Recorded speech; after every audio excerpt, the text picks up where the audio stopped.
आपको exam hall में पहुंचने के बाद पैटर्न सिर्फ रेडी रहे आपको, तो वहां कैलकुलेशन करने की कोई रिक्वायरमेंट नहीं है। सारे क्वेश्चन अगर हम कैलकुलेशन के व्यू से रेडी रख के करेंगे तो हमारे पास टाइम शॉर्ट कर जाता है JEE main and advance exam में। तो आपके लिए ऐसे कुछ कॉन्सेप्ट हमने पर्टिकुलर लेकर के आ रहे हैं, एक वीडियो में आपको एक नया कॉन्सेप्ट मिलेगा जिसे आप बाय द वे लर्न कर सकते हैं, लर्न कर लेते हैं तो आपका टाइम विद इन सेकंडों में सॉल्व कर लेंगे क्वेश्चन को, जिसको मिनिमम सॉल्व करने में आपको 5 और 10 मिनट लगेगा, उसे विद इन 1 सेकंड सॉल्व किया है। ये क्वेश्चंस आपका जेईई मेन में आया हुआ है और कब आया है उसकी भी बात करते हैं। ये 2022 जेईई मेन में आया हुआ क्वेश्चन है जो आपसे शेयर करने जा रहे हैं। बट जिस समय हमें कॉन्सेप्ट रेडी नहीं होता है तो हम इसमें कितना टाइम ड्रॉ करते हैं सॉल्व करने के लिए, और जो मैंने आपको कॉन्सेप्ट बना करके आपसे शेयर करने जा रहे हैं, इन दी केस वो कॉन्सेप्ट आप रेडी करके फिर इस क्वेश्चन को सॉल्व करने बैठेंगे तो आप विद इन 1 सेकेंड आंसर देने में सक्सेस हो जाएंगे। देखो यदि कॉन्सेप्ट आपको रेडी है तो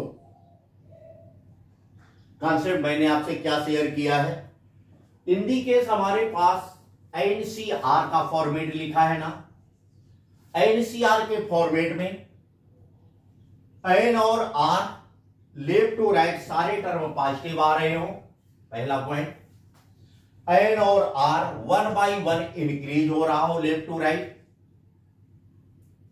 फर्स्ट टर्म में आर की वैल्यू 0 आती है। तो इस टाइप के क्वेश्चंस का डायरेक्ट सॉल्यूशन एनसीआर के पैटर्न में क्या लिखेंगे आप। देखो मैंने बताया है एनसीआर के फॉर्म में लिखा है, आर के प्लेस पर फर्स्ट टर्म में हमारे पास 0 आ रहा है, बिल्कुल है। लेफ्ट टू राइट सारे टर्म पॉजिटिव देखेंगे आपको मिल रहे हैं, इसमें भी देखो सारे टर्म पॉजिटिव आ रहे हैं ना। एन और आर की value left to right 1 by 1 increase करती जा रही है, बिल्कुल क्लियर है ना। यही हमारे क्वेश्चंस में हो रहा है। फर्स्ट टर्म में आर की वैल्यू 0 आ रही है, लेफ्ट टू राइट सारे टर्म पॉजिटिव क्वेश्चंस में है, जो जेईई मेन 2022 में आपसे पूछा गया था। साथ में हमने देखा कि एन और आर की value left to right increase भी कर रही है, क्लियर, सारे टर्म पॉजिटिव है। तो अपना कॉन्सेप्ट क्या बोलता है ध्यान से देखें। लास्ट टर्म क्या लिखा है, एन प्लस के सी के, ध्यान से देखें, इक्वल आप क्या लिख सकते हैं, विदाउट एनी सॉल्विंग, बिना किसी सोल्यूशन के, जो यहां पर लिखा है आर के प्लेस में न्यूमरेटर में लिख देंगे K upon N plus 1। N plus 1 कहां से देखेंगे, सेकेंड टर्म में जो ऊपर लिखा हो नंबर उसे इसके नीचे लिख देंगे, प्लस आप क्या कर देंगे बोलो 1 एन प्लस के सी के, आपका आंसर हो गया। कुछ भी सॉल्व नहीं करना है। अगर इसके अकॉर्डिंग हमें कॉन्सेप्ट रेडी है, अपना कॉन्सेप्ट क्या बोलता है, सारे टर्म पॉजिटिव हो बायनोमियल कोएफिशिएंट के फॉर्मेट के, सारे टर्म पॉजिटिव है हमारे पास। फर्स्ट टर्म में आर की वैल्यू 0 आ रही हो, वो भी है हमारे पास हमारी प्रॉब्लम में। एन और आर की value left to right 1 by 1 increase करते हो।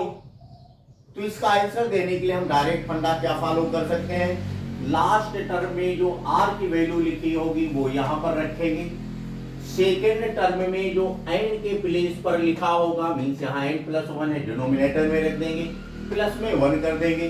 ब्रैकेट लगाने के बाद बाहर जो लास्ट टर्म है उसे लिखने पर टोटल सीरीज का सोल्यूशन आपको मिल जाता है।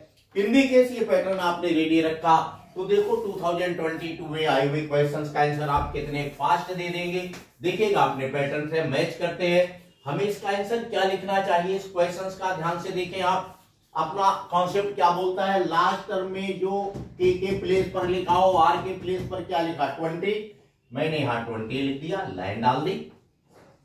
इसके डिनोमिनेटर में क्या लिखना है, देखो एन प्लस 1 कहां अपने इस फॉर्मेट में आ रहा है, सेकेंड टर्म में जो एन के प्लेस पर लिखा होता है क्या लिखा है बोलो एन प्लस 1, अपने में सेकेंड टर्म में क्या लिखा है बोलो 41, प्लस में क्या करना 1, हमेशा प्लस 1 करेंगे, ब्रैकेट डाल देंगे, बाहर क्या लिख देना है, N plus K C K means last term N plus C K. तो यहाँ लास्ट टर्म कितना है अपने क्वेश्चंस में, बोलो 60 C20। क्लियर हो गया सोल्यूशन साहब इसका। इक्वल में क्या दिया इन लोगों ने, m by n दिया था 2022 एग्जाम में आए हुए क्वेश्चंस में।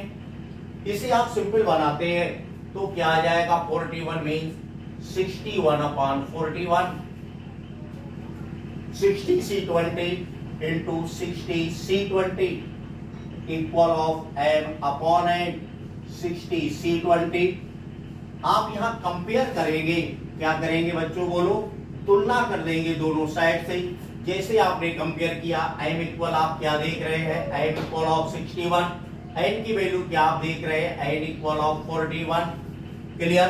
बट आपसे क्वेश्चंस में पूछा क्या गया था 2022 जेईई एग्जाम में, m प्लस n की वैल्यू डिफाइन करनी है। तो अपन को क्या करना है, इसके m और n को ऐड कर देना है। Therefore m plus n equal of 61 plus of 41 equal of 102 be the required answer of your this problem. किस क्वेश्चंस का, जो हमारे 2022 एग्जाम में पूछा गया था। बोलो बच्चों, क्या हमने इसको कहीं सॉल्व किया, बिल्कुल नहीं करना पड़ा, बट हमने इस कॉन्सेप्ट को रेडी रखा। कॉन्सेप्ट क्या बोलता है, सारे बाइनोमियल कोएफिशिएंट लिखे हो।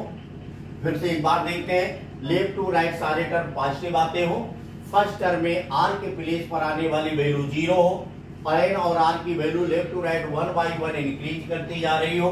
तो ऐसे क्वेश्चंस का आंसर लिखने के लिए k upon n plus 1, last term में r के प्लेस पर लिखी हुई वैल्यू इधर, और सेकेंड टर्म में n के प्लेस पर लिखा हुआ नंबर नीचे, प्लस 1 करने के बाद लास्ट टर्म को मल्टीपल में लिख देते हैं। तो इसका एनसीआर के फॉर्मेट में सोल्यूशन बन जाता है।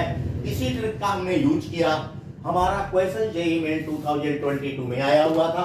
बाय द वे हमें ये पैटर्न उस समय रेडी होता जिस समय आप एग्जाम में सबमिट हुए थे, जो बच्चे शामिल हो रहे थे। तो देखो, इसको सॉल्व करने के लिए कितने कम समय में आंसर दे देते। फॉर्मेट को देखते, सारे टर्म पॉजिटिव हैं, यस। एनसीआर फॉर्मेट में हमारे पास फर्स्ट टर्म में r की वैल्यू 0 आ रही है, यस। आपने कॉन्सेप्ट पढ़ा हुआ था, n और r की value left to right 1 by 1 increase करती है, वो भी आपको देखने को मिल गया। तो आप तुरंत डिसाइड कर लेंगे यार इसका आंसर क्या होगा। हमारे सर ने क्या बोला था, सेकेंड अपॉन लास्ट टर्म का r की वैल्यू, अपॉन में क्या लिखते हैं, सेकेंड टर्म में n की वैल्यू। सो आ गया 20/41 प्लस क्या कर देते हैं 1, बाहर क्या लिख दिया जाता है, लास्ट टर्म की वैल्यू एनसीआर के फॉर्मेट की 60 C20 आ गया। इसी फॉर्मेट में क्वेश्चंस दिया था, इन्होंने बोला था m by n को डिफाइन कीजिएगा। तो m by n आप कंपेयर करेंगे, डायरेक्ट फॉर्मेट का यूज किया कॉन्सेप्ट का, और आपने within 1 second answer define करने में सक्सेस हो जाएंगे। Thanks to all of you. अभी तो मैं चाहूंगा आप इस कॉन्सेप्ट को रेडी करके आने वाली एग्जाम में 2025 एंड 26 एग्जाम में जो बच्चे सबमिट होंगे, इससे काफी कुछ अपने आप को आगे ले जाने में हेल्प मिलेगी उनको। साथ में इसी से रिलेटेड अदर क्वेश्चंस मैंने आपसे शेयर किए हैं। इन रिलेटेड क्वेश्चंस 1 and 2 आपसे लिखित इस तरह का बहुत सारे क्वेश्चंस बना सकते हैं। तो आप आई होप आप इससे अपने टाइम को सेव करेंगे और सिलेक्शन लेने में आपको सहूलियत होगी। Thank you. फिर मिलते हैं कल की डेट में नए कॉन्सेप्ट और नए क्वेश्चन के साथ।